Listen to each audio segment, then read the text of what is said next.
जय गुरु जी। शुक्राना गुरु जी। सारी संगत को जय गुरु जी। संगत जी, क्या आप भी कभी कभी निराश होकर यह कह देते हैं कि गुरु जी मेरे लिए कुछ नहीं करते? क्या छोटी छोटी परेशानियों से घबरा कर आप भगवान से, अपने गुरु जी से शिकायत करने लगते हैं? तो चलिए इसी पर एक आंटी जी का सत्संग सुनाती हूँ, जिसमें उन्होंने इस बात को बहुत अच्छे से एक्सप्लेन किया है। ये सत्संग पूरा ज़रूर सुनिएगा, आपको बहुत अच्छे आंसर्स मिलेंगे। तो चलिए आंटी जी का सत्संग सुनाती हूँ। संगत जी, हम इंसान कितने नादान हैं ना। हम जब गुरु जी से जुड़ते हैं तो अपनी सारी डिमांड्स की लिस्ट उनके सामने रख देते हैं। हमें घर चाहिए, हमें गाड़ी चाहिए, हमारी सारी बीमारियां ठीक हो जानी चाहिए। और जब हमारी सोच के हिसाब से काम नहीं होता, जब हमें थोड़ी सी तकलीफ आती है, तो हम सबसे पहले अपने गुरु जी पर उंगली उठा देते हैं। हम कहने लगते हैं, गुरु जी तो मेरी सुनते ही नहीं, गुरु जी तो मेरे लिए कुछ करते ही नहीं। क्या आपके मन में भी कभी ऐसी शिकायत आई है? अगर हाँ, तो आज गुरु जी मेरे सत्संग के द्वारा आपको खुद जवाब देना चाहते हैं। यह सत्संग पूरे एंड तक ज़रूर सुनना, क्योंकि आपको भी आपके सवाल का जवाब इसी सत्संग से मिलेगा। संगत जी, मैं गुरु जी से बहुत पहले से जुड़ी हुई हूँ। संगत जी, शुरुआत में तो सब कुछ बहुत अच्छा चल रहा था।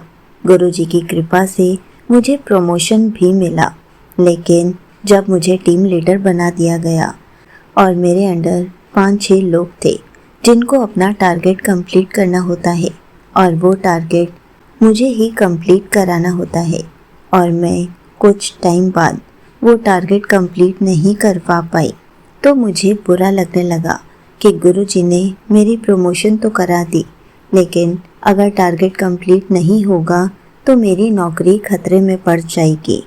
और साथ साथ मुझे एक नई गाड़ी लेने का बहुत शौक था, तो मैंने EMI पर एक नई गाड़ी भी ली थी। और नौकरी के चले जाने के डर से मैं हमेशा टेंशन में रहती थी कि मैं उस नई कार की EMI कैसे भरूंगी। अभी मैं परेशानी में यही सोचती थी कि मैं EMI कैसे भरूंगी अगर मेरी नौकरी चली गई तो। उतने में ही मेरी नई कार का एक्सीडेंट हो गया। गाड़ी बुरी तरह से टूट गई। मुझे थोड़ी सी भी खरोच नहीं आई थी, लेकिन मेरा ध्यान अपनी जान बचने पर नहीं, गाड़ी टूटने पर था और मेरी नौकरी खतरे में पड़ जाएगी उस पर था। मैं डिप्रेशन में जाने लगी। मेरा नियम टूट गया। मैं बड़े मंदिर जाना छोड़ चुकी थी। जब मेरे पति अंकल मुझे समझाते तो मैं गुस्से में कहती थी, क्या करूं जाकर? जब से मैं गुरु जी से जुड़ी हूँ, मेरा तो नुकसान ही हो रहा है। गुरु जी मेरे लिए कुछ नहीं करते, मेरी तो किस्मत ही खराब है। संगत जी, जब इंसान की आंखों पर माया और लोभ का पर्दा पड़ता है तो उसे गुरु जी के चमत्कार नज़र नहीं आते। मैं दिन रात सिर्फ टेंशन में ही रहती थी। मैं भूल गई थी कि गुरु जी हमें हर हाल में मदद करने ज़रूर आते हैं। वो कार भी गुरु जी ने ही दिलवाई थी। मैं भूल गई थी प्रमोशन भी गुरु जी ने ही दिलवाई थी। एक दिन मेरे पति अंकल मुझे ज़बरदस्ती बड़े मंदिर लेकर गए। जैसे ही हमने गुरु जी के दर्शन किए, लंगर प्रसाद खाने बैठे, मेरे अंदर सिर्फ गुस्सा और शिकायतें थी। मैं गुरु जी के स्वरूप को घूर रही थी और मन ही मन कह रही थी, मैंने आपकी इतनी सेवा की, फिर भी आपने मेरा इतना बड़ा नुकसान करवा दिया, और अब तो टारगेट भी कंप्लीट नहीं होता। संगत जी, हम जो देखते हैं वो सच सिर्फ 1% होता है, बाकी का 99% महाशिव अपने अंदर समेटे बैठे हैं। जब मैं मन ही मन शिकायत कर रही थी, तभी अचानक से मेरे सामने एक विजन आया, और उस विजन में मुझे एक्सीडेंट का सीन ही दिखाई दिया कि जिस दिन मेरी गाड़ी का एक्सीडेंट हुआ था वो एक साधारण एक्सीडेंट नहीं था। मैंने देखा कि एक बहुत बड़ा भयंकर ट्रक मेरी गाड़ी को कुचलने वाला था। उस दुर्घटना में मेरी मौत निश्चित थी, मेरे प्राण जाने वाले थे। लेकिन ठीक उसी पल साक्षात गुरुजी महाराज वहाँ प्रकट हुए। गुरुजी ने अपने हाथों से उस भयंकर मौत को रोक लिया। उन्होंने वो भयंकर चोट, वो मौत का आघात अपने शरीर पर ले लिया और मुझे बाल बाल बचा लिया। मेरे को खरोच तक नहीं आने दी। गाड़ी टूट गई, लेकिन गुरुजी ने मौत को टाल दिया। संगत जी, उसी टाइम मुझे समझ में आया कि गाड़ी टूटी है, वो तो रिपेयर हो जाएगी।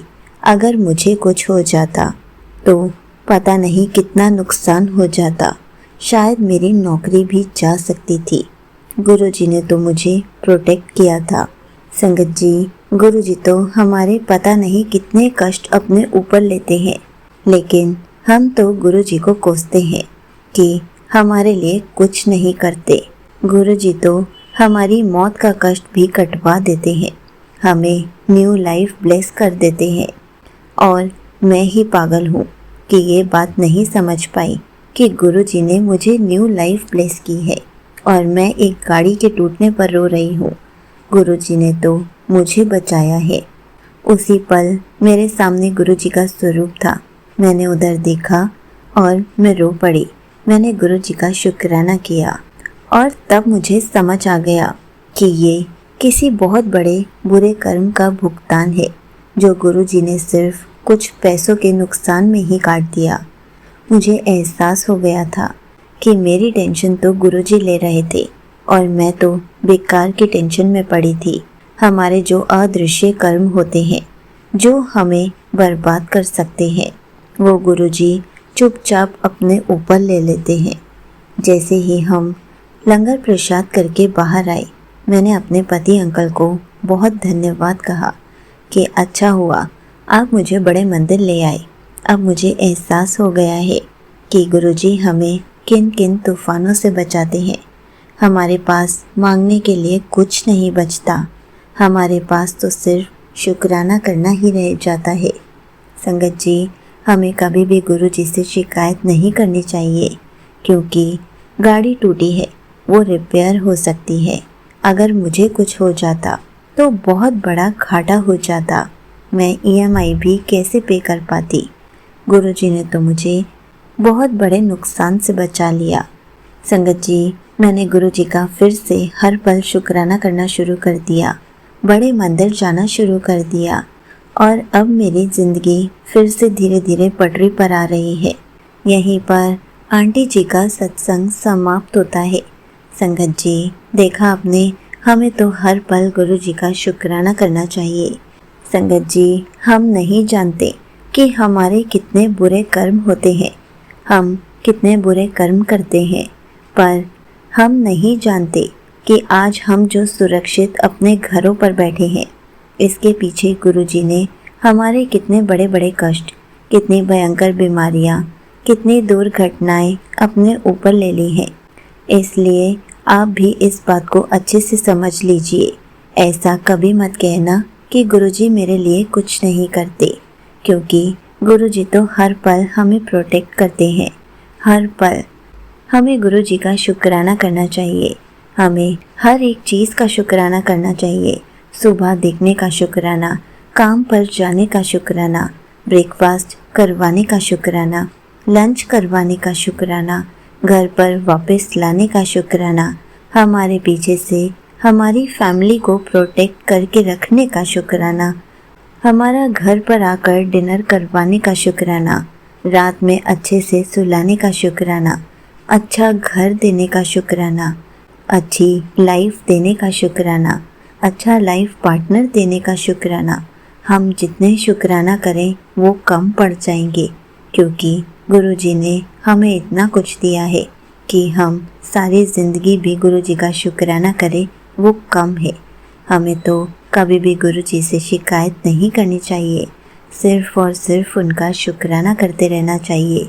जिस दिन हम सिर्फ गुरुजी का शुक्राना करने लग जाएंगे, हर चीज़ को खुशी खुशी एक्सेप्ट करना सीख जाएंगे, तभी हमारे सारे काम, हमारी सारी प्रॉब्लम्स, हमारी सारी परेशानियाँ गुरुजी की हो जाएंगी और जैसा गुरुजी करेंगे हम उन्हीं की रज़ा में राज़ी रहना भी सीख जाएंगे, क्योंकि गुरुजी हमें इतना कुछ देते हैं। कितनी बार लाइफ ब्लेस करते हैं, कितनी बार हमें कष्टों से बचाते हैं, कितनी बार हमारी छोटी छोटी विशेस को भी पूरा कर जाते हैं। अभी तो हम सोचते हैं और बात पूरी हो जाती है। कितनी बार हमें वो सब मिल जाता है जो हम कभी सोच भी नहीं सकते। तो फिर शिकायतें क्यों करनी है? हमें तो बस गुरुजी की रज़ा में राज़ी रहना है। गुरुजी का हर पल ऐसे ही शुक्राना करना है। जय गुरुजी, शुक्राना गुरुजी।